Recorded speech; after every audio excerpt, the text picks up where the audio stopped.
د چارو کارپوهان وایي د ډیورنډ فرضي کرښې په تړاو د امریکایي چارواکو نظر د غندنې وړ دی. د کارپوهانو پاند الیس ویلز د سولې په خاطر د افغان مشرانو سکوت او د ډیورنډ موضوع نه راپورته کول د افغان سیاسیونو پر رضایت تعبیر کړی ده. په داسې حال کې چې افغان مشران له یوې خوا د سولې د پروسې باریکۍ او له بل اړخه د پاکستان لخوا د طالبانو ملاتړ ته د دوام ورکولو لپاره له دې مسلې څخه د سیاسي استفادې ویرې سکوت ته اړ ویستلي دي. وړمه ورځ د ولسمشر لومړي مرستیال امرالله صالح له یو خصوصي تلویزیون سره په مرکه کې وویل ډیورنډ فرضي کرښه د منلو نه ده او افغانان نشي کولی چې د خپلې خاورې قباله پاکستان ته ورکړي. د صالح د څرګندونو څو ساعته وروسته د مرکزي او جنوبي اسیا لپاره د امریکا د بهرنیو چارو وزارت ځانګړي استازي او پخوانی مرستیال الیس ویلز ویلي افغانستان کې له ملي حیثیت برخمنې سیاسي څیرې په دې خبر دي چې ډیورنډ په نړیواله کچه پیژندل شوې کرښه ده او د بیرته غوښتو ادعای د سولې مذاکراتو ته زیان رسولی شي.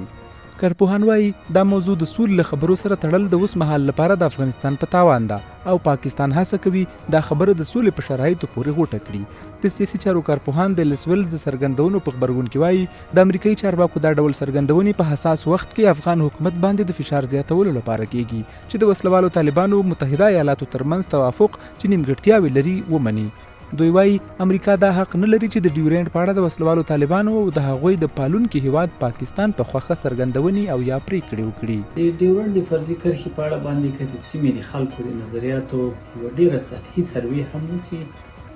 ډېر په اسانه معلومېدای شي چې دا موضوع چې ده حتی بدترین پاکستانیان هم په دې موضوع کې یو طرفه نه دي او په اسانه باندې نظر په اصطلاح د دې موضوع د یو طرفه والي نه ورکوي. عام افغانان او د هغوی عاطفي او احساساتي تړاو له دې موضوع سره ډېر واضح دی. متاسفانه د امریکا متحده ایالاتو غوندې یو هېواد چې هر چېرته دوی په اصطلاح د ډیموکراسۍ د وړلو دعوا کوي او دوی بیا ولسي نظریات او احساسات په دغه شکل له پامه غورځوي او یوازې د یو څو مرموزو سیاستوالو چې هغه هم په عام محضر کې خپل دغه نظر نه شي رایه کولی د هغوی په نظر استناد کوي. دا ډېر په تاسف ځای دی.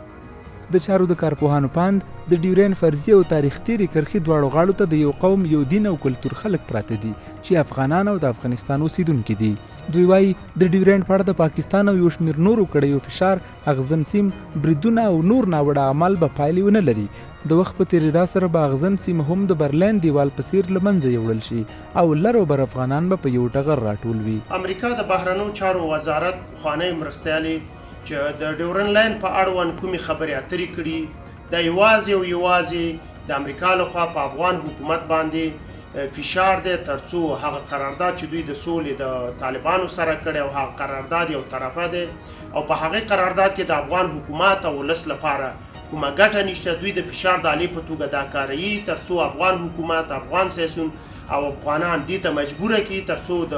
امریکا او طالبانو ترمنځ یو طرفه قرارداد ومني. د ډیورنډ په اړه د ولسمشر لومړي مرستیال امرالله صالح د څرګندونو څخه 3 ورځې وروسته نن سهار د نوموړي پر موټریز کاروان برید وشو چې نوموړی او یو شمېر ساتونکي یې ټپیان او له 10 ډېر افغانان شهیدان شول. چارواکي او خلک وایي پر امرالله صالح د دې لپاره برید شوی چې نوموړی د هېواد د ځمکنۍ بشپړتیا دفاع کوي او د پنجاب پر وړاندې غوڅ دریځ لري.